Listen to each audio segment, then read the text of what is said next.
प्रथमम शैलपुत्री च द्वितीयम ब्रह्मचारिणी। जैसा कि पूर्व में मैंने आप लोगों को बताया था, ये एक प्रकार से एक साधना भी है। ये साधना वो साधना है जिस साधना के अंतर्गत में व्यक्ति अपने आप को इस मनुष्यत्व से ऊपर उठा करके देवत्व की प्राप्ति कर सकता है। तो यहाँ पर सबसे प्रमुख बात है, ये 9 दिन का अनुष्ठान, क्रिया, प्रक्रिया और व्यवस्था हमारी अपना अंतस्थ की ऊर्जा को बढ़ाने वाली है, अंतस्थ की शक्ति को बढ़ाने वाली है, और उस शक्ति की उपासना है जिस शक्ति के माध्यम से हम देवत्व की प्राप्ति करते हैं। तो पहला, जैसा कि शैलपुत्री, और शैलपुत्री के तत्पश्चात ब्रह्मचारिणी। तो ब्रह्मचारिणी जैसा कि नाम से ही विदित है, मैं पुनः इस बात को, क्योंकि अगर हमको किसी को पहचानना है, अगर हम, तो संस्कृत व्याकरण के आचार्य लोग बड़ा सुंदर कहते हैं कि आप उसके शब्द पर जाइए, वो शब्द आपको स्वयं अपना परिचय स्वयं देगा। तो उसके अंतर्गत में बड़ा सुंदर भाव दिया गया है ब्रह्मचारिणी, अर्थात जिसका ब्रह्म के समान आचरण है। और ब्रह्मचारिणी बड़ा सुंदर भाव पुनः माँ शक्ति का, और शक्ति में भी माँ पार्वती का स्वरूप है, और जिनके हाथ में, एक हाथ में जप की माला है और दूसरे हाथ में कमंडल है, ऐसी ब्रह्मचारिणी माँ भगवती की हम लोग उपासना करते हैं। अब इनकी उपासना करने का सबसे प्रमुख कार्य क्या होना चाहिए? तो यहाँ पर सबसे पहली चीज, जब हम किसी भी तत्व की उपासना करते हैं तो पहले हमको अपने आचरण से उसकी उपासना करनी चाहिए। आचरण का अभिप्राय हमारी क्रिया, तो हमारी क्रिया में, हमारा आचरण में, हमारा आचार व्यवहार में हमारी व्यवस्था कैसी होनी चाहिए? तो ब्रह्म को धारण करने वाली, अर्थात ब्रह्मचर्य की हमको उपासना करनी चाहिए। तो जिससे कि जो भाई बहन इत्यादि मातृ शक्तियाँ, या हमारे भ्रातृगण, हमारे भाई लोग, या हमारे पुरुष वर्ग में जो पुरुष लोग हैं, वह सब लोग जब भी इन नवरात्रों का विशेष जब आप प्रावधान करें, कर्मकांड इत्यादि पद्धति के अनुसार अनुष्ठान के अंतर्गत में जब आप प्रवेश करें, तो आवश्यकता है सबसे पहले ब्रह्मचर्य की, कि आपका आचरण ब्रह्मचर्यमय हो, आपका आचरण सधा हुआ हो, संयम में हो, धीरज में हो, कहीं भी किसी भी प्रकार का कोई क्रोध, लोभ, मद, मोह, काम, राग इत्यादि कहीं से भी प्रवेश न कर जाए।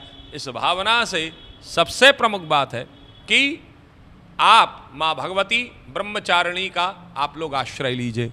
अब दूसरे दिन, जैसा कि दूसरे दिन का प्रावधान है, ये सारी प्रक्रियाएं, एक चीज मैं आपको सुनिश्चित और स्पष्ट कर दूं कि ये सारी प्रक्रियाएं, जितनी भी व्यवस्थाएं हैं, ये सारी व्यवस्थाएं आपकी नवरात्रों से प्रारंभ नहीं होंगी, अपितु आपकी नवरात्रि से पहले जो एक दिन पहला पड़ता है अमावस्या, अमावस्या से आपकी ये सारी व्यवस्थाएं प्रारंभ हो जाएंगी। जैसे कि हमारे घर में मेहमान आने वाला होता है, तो मेहमान आता अपनी नियत और निश्चित तिथि पर है, लेकिन उसके आने से पहले हम लोग पूरे घर की सारी व्यवस्था करने लगते हैं, हम घर को व्यवस्थित करने लगते हैं। उसी प्रकार से इन देवी की, देवताओं की उपासना करने से पहले हमको अपने जीवन की भी व्यवस्था उसी प्रकार से निर्धारित करनी पड़ती है। तो यहाँ पर दूसरा जो माँ भगवती का जो दर्शन है वह ब्रह्मचारिणी का दर्शन है। ब्रह्मचारिणी का दर्शन का अभिप्राय हमारे जीवन में है कि हम ब्रह्मचारी बने।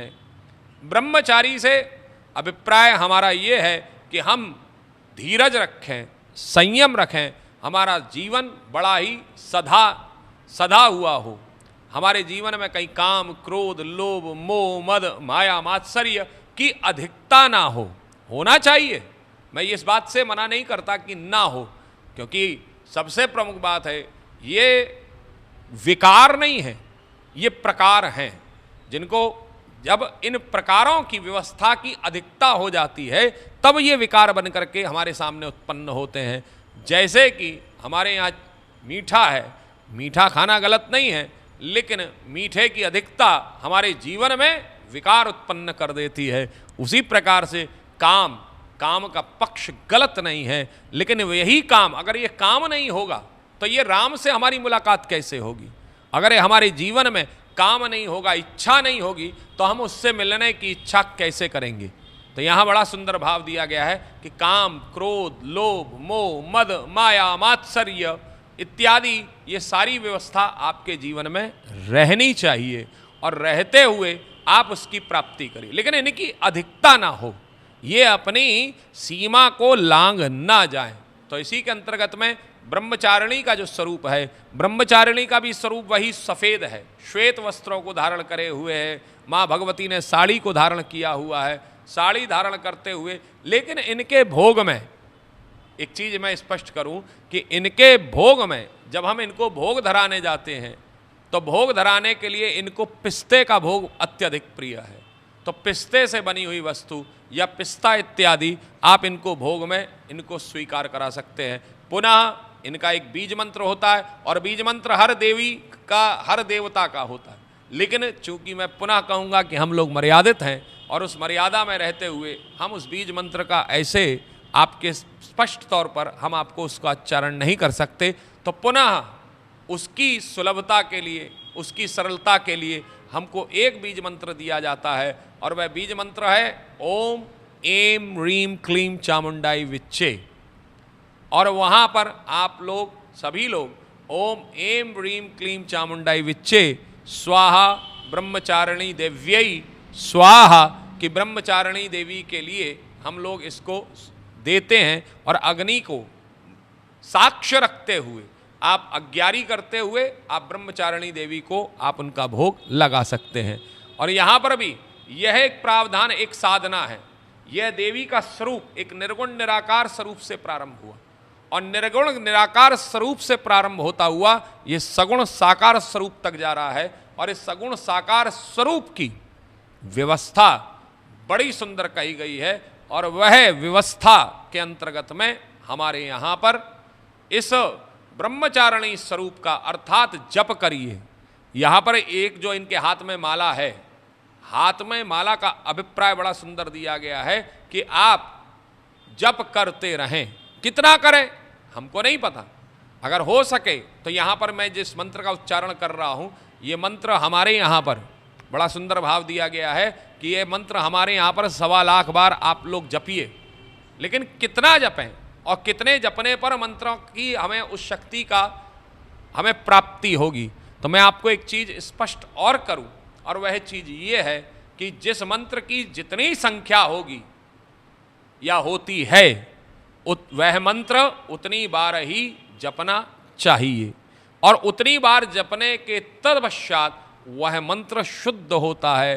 फिर उतना ही मंत्र पुनः उस मंत्र संख्या के अनुसार जपा जाए तो वह मंत्र पवित्र होता है और फिर उस मंत्र को पुनः उसी मंत्र की संख्या के अनुसार जपा जाए तो वह मंत्र सिद्ध होता है। लेकिन इन सारे मंत्रों को शुद्ध, पवित्र और सिद्ध करने के लिए हमारे जीवन में ब्रह्मचर्य की उपासना सदैव आवश्यक है। इसी बात का प्रतीकात्मक ब्रह्मचारिणी देवी है। तो ऐसी माँ भगवती ब्रह्मचारिणी देवी को मैं प्रणाम करता हूँ। पुनः इनके समक्ष इनका पूजन अर्चन करने के पश्चात इनके समक्ष घुटने पर बैठ करके इनको प्रणाम वंदन नमन करते हुए इनको प्रार्थना करें कि आपके दर्शन करते हुए मैं जीवन में ब्रह्मचर्य को धारण करूं। इसी भाव से माँ भगवती को प्रणाम करें।